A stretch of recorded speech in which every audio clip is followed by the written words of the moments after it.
నీ ప్రేమను బట్టి నీ ప్రజలమైన మా కొరకు మా రక్షణార్థమై నీవు పంపవో మెస్సయ్య కొరకు మేము ఎదురు చూచుచుండగా నీ దీవెనలు మా దేశము మీదను మా కుటుంబముల మీదను కుమ్మరించమని వేడుకొనుచున్నాను దేవా.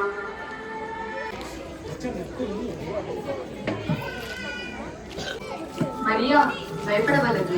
నేను గాబ్రియేల్ అనే దేవదూతని. దేవుడైన యెహోవా నన్ను నీ వద్దకు పంపాను. అవునా? అయితే ఆ శుభవచనం ఏమిటో? మరియా, స్త్రీలందరిలో నీవు ఆశీర్వదింపబడిన దానవు. నీవు గర్భము ధరించి కుమారుని కని ఆయనకు యేసు అని పేరు పెట్టుదువు. ఆయన గొప్పవాడి సర్వోన్నతుని కుమారుడనబడు. ప్రభువైన దేవుడు ఆయన తండ్రి అయిన దావీదు సింహాసనము ఆయనకిచ్చును. ఆయన యాకోబు వంశస్థులను యుగయుగములో ఏలును. ఆయన రాజ్యము అంతము లేనిదై ఉండును. నేను పురుషుని అడగను కదా, ఇదెలా సాధ్యము? పరిశుద్ధాత్మ నేను ఎదుకి వచ్చును. సర్వోన్నతుని శక్తి నిన్ను ఆవరించును. కనుక పుట్టబోవు శిశువు పరిశుద్ధుడై దేవుని కుమారుడనబడు. ఇదిగో నేను ప్రభువు దాసురాలు, నీ మాట చొప్పున నాకు జరుగును గాక. మరియా పరిశుద్ధాత్మ వలన గర్భవతి అయ్యింది. యోసేపు నీతిమంతుడై ఉండుట వలన మరియను బహిరంగముగా అవమానింపక రహస్యముగా పరిత్యజించాలని తలంచెను. మరియ గర్భం ఎలా దాల్చినది? ఇది ఎలా జరిగినది? ఇప్పుడు నేనేం చేయాలి? యోసేపు నిద్రించుచుండగా స్వప్నం నందు గాబ్రియేలు దేవదూత ప్రత్యక్షమై, యోసేపు, ఓ యోసేపు, మరియను నీ భార్యగా చేర్చుకొనుటకు భయపడకు. మరియ పరిశుద్ధాత్మ వలన గర్భం ధరించినది. ఆమె ఒక కుమారుడిని కనును. ప్రజలను వారి పాపముల నుండి ఆయన రక్షించిన కనుక ఆయనకు యేసు అని పేరు పెట్టెదవు. ఇది దేవుని కార్యము కనుక మరియను నీవు నీ భార్యగా స్వీకరించు. నిజమేనా? మరియ పరిశుద్ధాత్మ వలన గర్భం ధరించిన దూత చెప్పినది నిజమేనన్నమాట. మరియ వేరే పురుషుని ఎరుగదు. మరియను నేను అపార్థము చేసుకుంటుని. దేవుని చిత్త ప్రకారము మరియను నా భార్యగా స్వీకరించను. ప్రభు, నీ చిత్త ప్రకారమే జరిగించుకొను. ఆ విధముగా దేవుని కార్యములను యోసేపు నమ్మి గర్భవతి అయిన మరియను తన భార్యగా స్వీకరించింది. కన్య మరియ పరిశుద్ధాత్మ వలన గర్భము మోయించింది.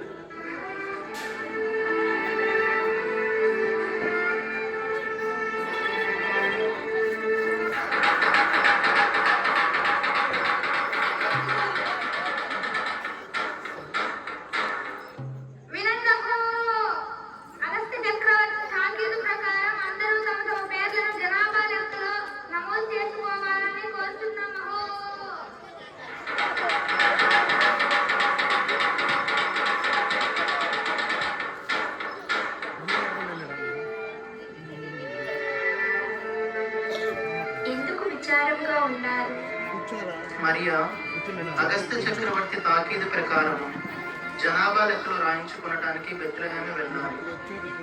నిండు గర్భిణి అయిన నిన్ను అంత దూరం నడిపించడం నాకు బాధగా ఉన్నది. అంతేకాదు, వెళ్ళేది కొత్త చోటుకు. మనకు ఆశ్రయం ఎవరిస్తారు? అదే నా విచారం. భయపడవలదు. దేవుడు దయామయుడు. మనకు ఎక్కడ ఆశ్రయము దొరకకపోతే దేవుడే తన దూతలను పంపిస్తాడు.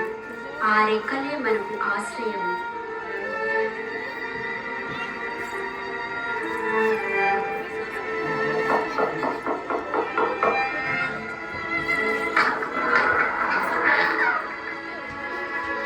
అయ్యా, నిండు గర్భవతి, ఉండటానికి కాస్తంత చోటిస్తారా? అబ్బబ్బా, మా ఇంటి నిండా చుట్టాలే. లేదు, వెళ్ళయ్యా.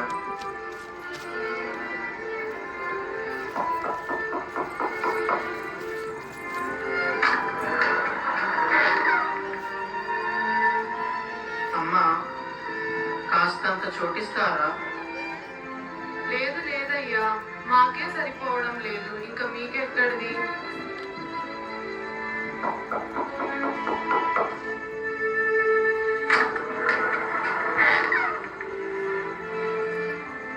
అయ్యా, నిండు చూలాలు కాస్తంత చోటిస్తారా? పాపం, నిండు గర్భవతి. అయ్యా, ఊరి చివర కొండల్లో పశువుల కోసం ఉపయోగించే గుహ ఒకటి ఖాళీగా ఉంది. అక్కడకు వెళ్ళండి, అది మీకు ఉపయోగపడవచ్చు. చోటు చూపించినందుకు మీకు ధన్యవాదములు. మరియా జోజప్ప గారు అందులోకి ప్రవేశించారు. వారు ప్రవేశించగానే మరియ తల్లిని ఒక వెలుగు వచ్చి పూర్తిగా ఆవరించింది. మరియ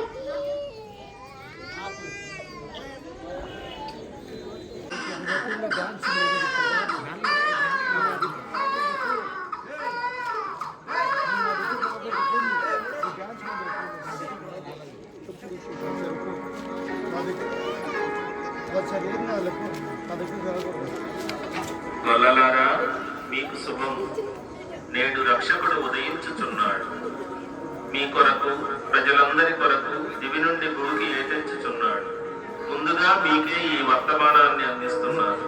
తూర్పు దిక్కున వెలసిన తారయే మీకు ఆనవాలు. గొల్లలు అమాయకులు కదా, అంతేకాదు మూగ జీవుల మధ్య జీవిస్తున్న జీవకారుణ్యమూర్తులు. అందుకే లోక రక్షకుని వార్తను ముందుగా వారికే తెలియజేశారు. గొల్లలందరి ఆనందానికి అంతులేదు. సంతోషంలో సంబరాలు జరుపుకున్నారు, చిందులు వేశారు, లోక రక్షకుని దర్శించుకోవడానికి బయలుదేరారు.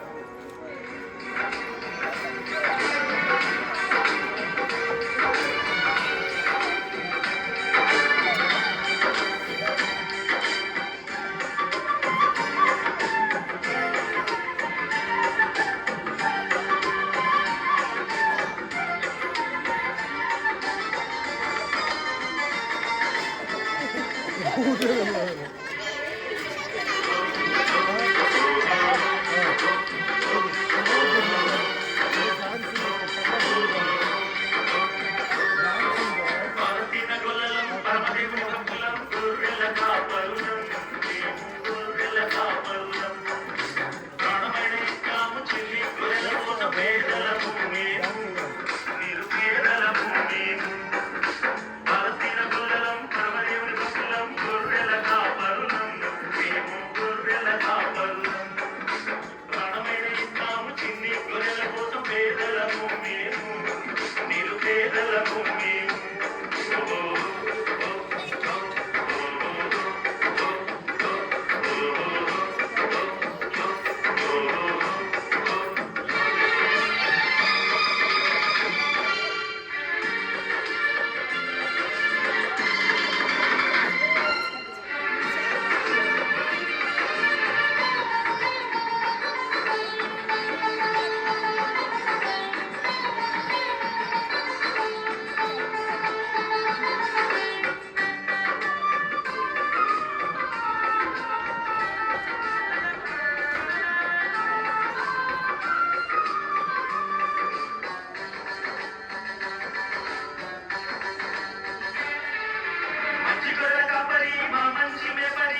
ఎవరక్కడ?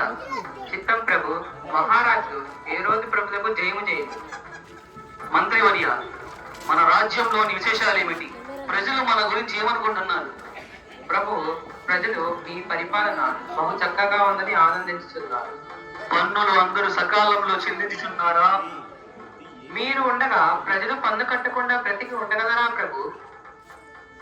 ప్రభువులకు ప్రణామములు. మహారాజా, తమ దర్శనం కొరకు తూర్పు దేశము నుండి ఎవరో 3 జ్ఞానులు వచ్చారు. తూర్పు దేశ జ్ఞానుల మాతో పనేమి? తక్షణమే ప్రవేశపెట్టు. మహారాజా, విజయాస్తు.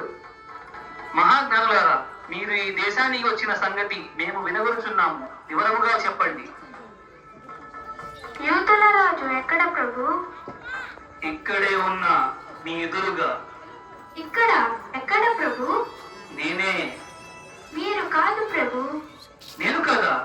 అవును ప్రభు, మీరు కాదు. నేను కాదా? తూర్పు దిక్కున మేము ఆయన నక్షత్రమును చూసి బయలుదేరి వచ్చాము.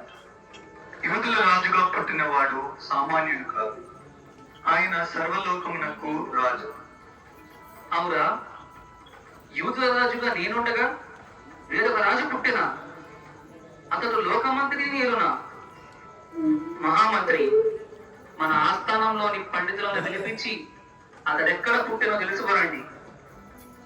ప్రభు, యూదుల రాజుగా పుట్టబోవాడు యూదా బెత్లెహేములో పుట్టునని చాలా కాలం క్రితమే ప్రవక్త ప్రవచించినాడు ప్రభు. మహాజ్ఞానుల, మీ దాకా మాకు ఎంతో మేలు. మీరు వెళ్ళి ఆ శిశువు విషయమై జాగ్రత్తగా విచారించి తెలుసుకోగానే నేనును వచ్చి ఆయనను పూజించినట్లు నాకు వర్తమానం తెలవండి. మరలా మనం కలుసుకుందాం.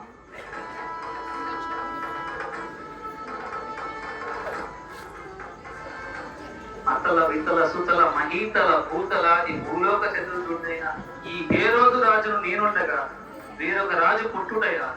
పుట్టి బ్రతుకుడయా? బ్రతికి జీవించుడయా?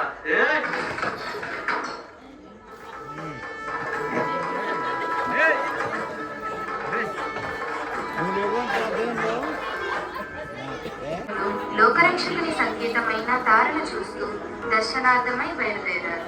తమ ప్రయాణాన్ని కొనసాగిస్తున్నారు. ఇంతలో దివ్యవాణి వినిపించింది.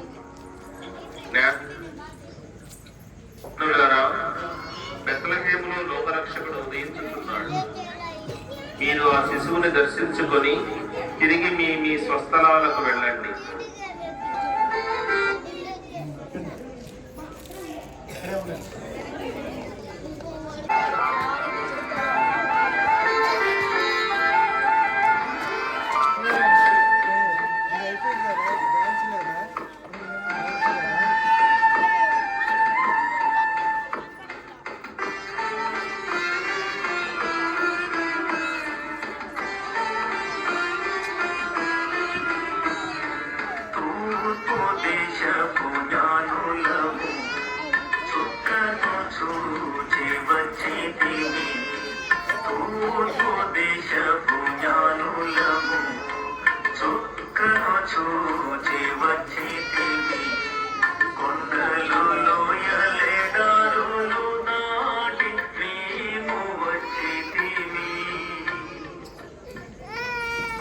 లోకరక్షకుని జనన వార్తను తెలుసుకున్న కొందరు జ్ఞానులు ఆ దివ్య బాల యేసును దర్శించుకున్నారు.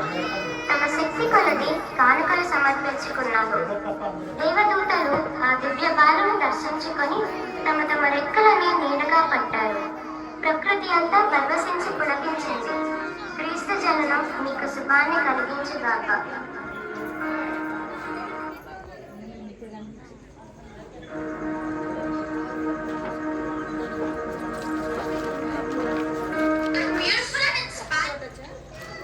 చప్పట్లు కొంచెం గట్టిగా. చాలా కష్టపడ్డారు పిల్లలు. చాలా తక్కువ టైంలో వాళ్ళు సిద్ధపడ్డారు.